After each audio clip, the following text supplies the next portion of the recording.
please remember to leave a like, a comment, share the video about, and if you haven't already, subscribe. Thank you.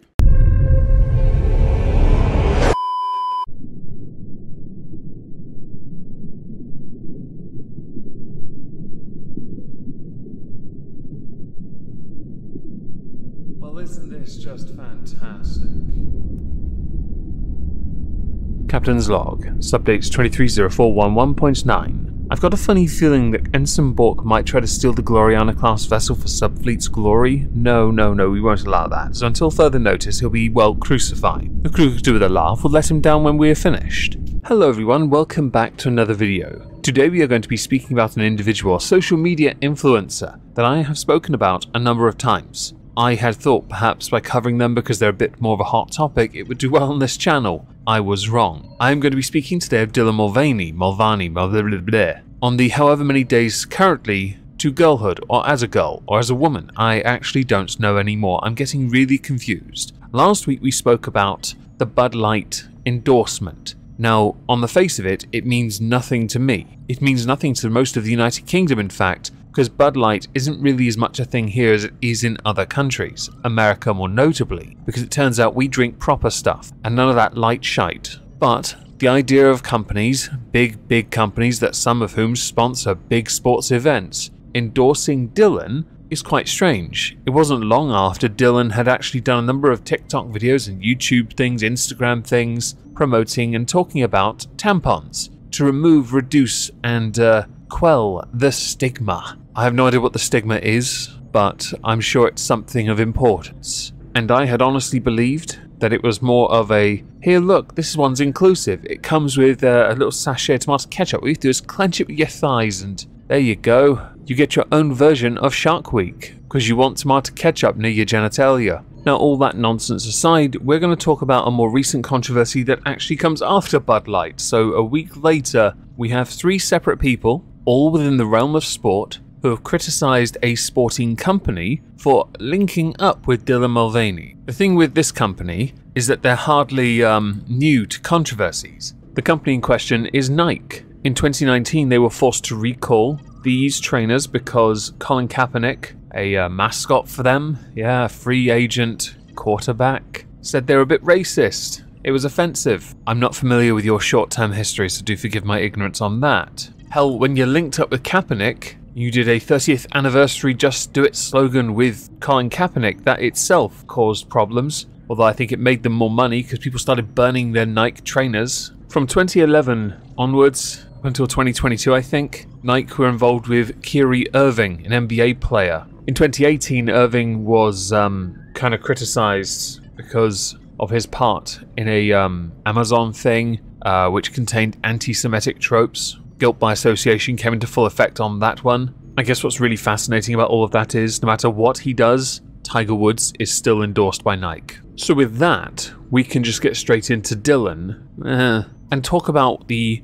issues many take with Dylan Mulvaney being a face, an endorser, an affiliate, a promoter for Nike, and Nike themselves investing in Dylan. A US swimmer who has been very vocal in her disdain towards Leah Thomas, not least for taking places away from biological women at the NCAA Championships no less, Riley Gaines, accused Nike of disrespecting women through the brand's partnership with Dylan Mulvaney. This deal could earn Mulvaney $150,000 per post on Instagram. She believes, Riley Gaines, that by using Dylan, the brand is selling their products by erasing women. With Riley Gaines being quoted as saying, Nike joins the growing list of companies who find it acceptable to disrespect women by making a sad mockery of what a woman entails. The message Nike sends to all girls and women is that men can do everything better. Oh, that's an edgy one, isn't it? I have to be very careful with what I say on this channel because I realize I have a lot of people in my audience who are a bit more sensitive to these kind of comments. But I'm always going to stand by an absolutist interpretation of free speech. You can say whatever you want. I don't care. There are certain words I won't say on this channel because I'll get into trouble. I don't want hassle for being too edgy, right? The trend of those who are speaking up more in favor of being blunt and very in your face about those that they believe are taking away opportunities from biological women is increasing, and it has been for some time. It has been because many feel that this is used as an excuse to erase what a woman is, with many not being able to answer the question, what is a woman? It's still a problem. The reason many more are speaking up is not because they've now found their balls, figuratively speaking, not literally, but instead because they feel like they are now at a point in their lives where they're losing opportunities. It is why I took issue, all videos of which are on BitChute because I put them on this channel, I'll get into trouble, talking about Laurel Hubbard, the trans weightlifter, who I would argue took places from others. The same can be applied to a number of cyclists in the UK. In fact, you can apply it to a number of different sports where there is a male to female transgender athlete, and the argument could be that with the significant biological advantages, this is taking away from a sport that would have a level playing field if biological women were competing within it. It's a pretty good argument, by the way, because there's not much research to counter it. Many think that simply suppressing testosterone is enough, but then others also point out if you've gone through male puberty, your advantages are lifelong. So then some will complain and say, well then, we should allow children to transition. And then the majority say, I certainly say, no, a child should not make an adult decision, because then we end up with another Susie Green, who has created a child of their own making simply to get back at another person who said that their child, well, no.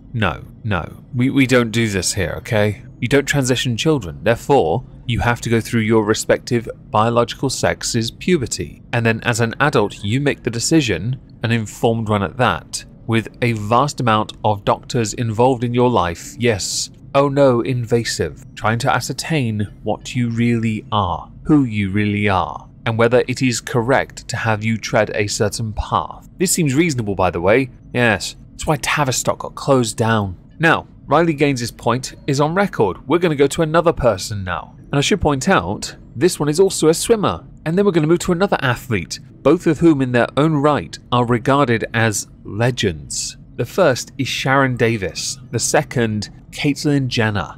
Olympic swimming legend Sharon Davis has called for a boycott on sports clothing giant Nike after they used trans woman Dylan Mulvaney to model their new female range. Sharon Davis was not very impressed and hit out at Nike and labelled the advert as a parody of what women are, quoted as saying, "It's so frustrating. We take 2 steps forward with World Athletics and Swim England protecting women's sports, and then Nike does this. The ad feels like a parody of what women are. In the past, it has always been an insult to say, run like a girl. And here you've got someone behaving in a way that's very unsporty and very unathletic, and it's so frustrating when only 1% of USA sponsorship dollar goes to females in sport." There's a point there because a lot of what Dylan does is over the top in gesture, and so it can come across as intentionally trying to be more of what, well, no one actually behaves. Beyond a child learning to do things, women don't generally run like girls, you know? It's difficult to explain, but it is parody-esque in how Dylan does it. I can't play the video because of copyright, because it's a paid sponsorship thing. It would get me into trouble, alright?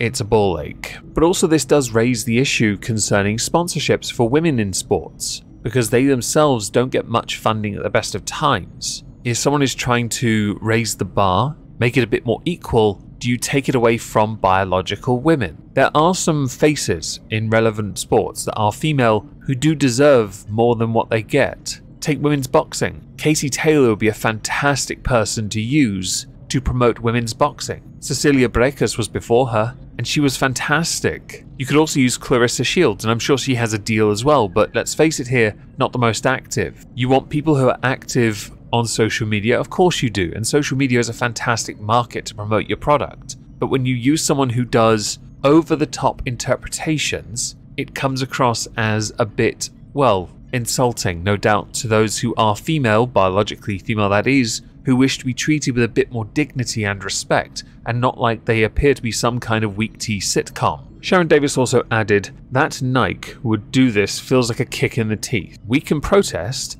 it's what is left for us at the moment, no one seems to be listening. Now the idea of a boycott tickles me a little, because boycotts generally don't work. They don't work because, if anything, it pushes more people to go there and buy their stuff who ordinarily wouldn't buy their stuff to begin with. So those that support Dylan Mulvaney, 1.7 million on Instagram, will undoubtedly then go and buy more Nike products, even though they themselves will more than likely be a form of hipster or white knight. and you will find that they themselves, while never really wearing or using Nike products at the best of times, they will do it because they want to protect Dylan, and that's fine, they're well within their right to do so. I've often found boycotts rarely yield a positive outcome for those who are boycotting. That's not to say they don't, by all means be that person, that pedantic prick who has to point this out to me. It's just an observation. No need to be a dickhead. I'm going to finish Sharon Davis's quote before we go to Caitlyn Jenner. The only way we can make these companies and governments sit up and listen to us is to boycott, with our wallet. It's the only thing they listen to.